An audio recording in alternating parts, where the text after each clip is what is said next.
Well, as I said early in the year, I really felt it was going to take 6 to 8 games in the league to try to figure out where everybody was because of the bizarre scheduling. And I haven't changed my mind on that, nor have I changed it on how good the league is. It was good to be able to bounce back and actually play very well. A large percentage of that game against Wisconsin. Got a couple days to prepare again for ourselves this week. We've had some good practices, and that's been really good. And I think we're getting a little better play out of Gabe, a little better play out of Aaron, a lot better play out of Rocket.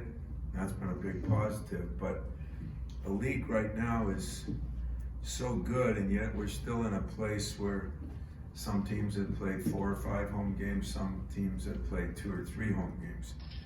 So it's very hard for media, fans, even players to figure out where anybody's at right now. So I'm looking at this as kind of a separation week, one way or another. We're either gonna win some games and separate ourselves, or we're gonna lose some games and not separate ourselves, and I think that's going to give us a better indication. The home teams are 41-7, which is like ridiculous.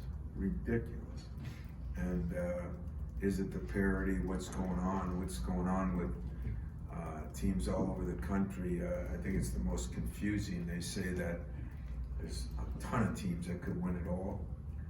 We have 12 teams in the top 50. When you have 12 teams in the top 50, that means you have 12 teams capable of getting in the NCAA tournament, and we're just going to beat the hell out of each other. And as far as Indiana goes, big, strong team. They're starting 6'11", 6'10". Smith, who was a power forward last year, is playing the 3 spot. They're rebounding the hell out of the ball. They have not shot the ball real well, but they are rebounding. Kind of reminds me of some of my early teams, and yet they have 4 players in double figures, so they have good balance, just nobody real big. Freshman, Trace Jackson, a kid we recruited hard, is averaging 14 and 8, is having a hell of a freshman year. I think he's one of the best freshmen in the league.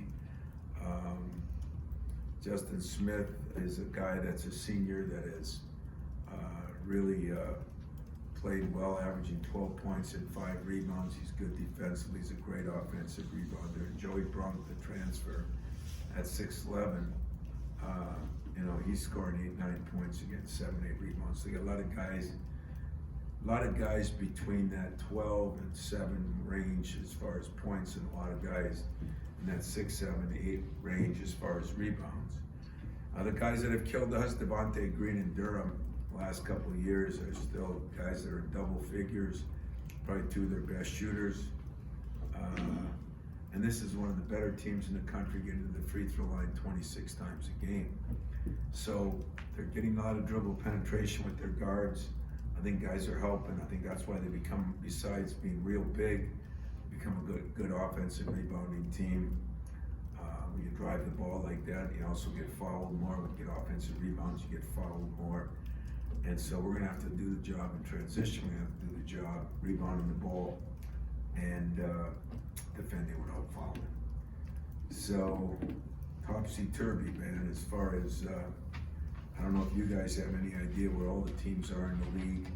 I sure as hell don't, but I think it's going to, get a little, after this week, you'll get a little bit of a better idea. Not about Michigan State, really, about the whole conference, if you ask me. Sounds like you guys are going straight from Indiana to Minnesota over the weekend. What can that do for a team as far as, chemistry, cohesion, spending that much time? Yeah, it's a pretty close team. I'll be honest with you, some of it has to do with Cash. We're just trying to get him. It's been a tough couple of games for him, and of no surprise. Meaning we know and maybe just getting away from some of the stuff and try to get out of the limelight and just kind of be one of the fellows, as Irvin Jones just used to say. That was one of the reasons. The other one was the quick turnaround. We felt like we'd be spending a lot of time in the plane. The third one was, you know, we're missing very few classes on Friday. Friday's a day. So it all worked out where we thought a little team time, get guys away where it's just us and them, you know, they're hearing and seeing so many things and everybody, we just thought it would be the right situation. We'll get many of these opportunities. So we are going from Indiana right up to Minnesota. We'll practice up there at the Timberwolves place, I think, or at the U. You know, trying to do a little something Friday with the team, and I think it's going to work out well. As you know, if you win the game, it was probably one of the greatest decisions in the history of mankind. And if you lose the game, it'll be the dumbest SOB in the history of mankind. So it's going to be feast or famine. But for me, win or lose, I think it was the right decision. My staff brought it up to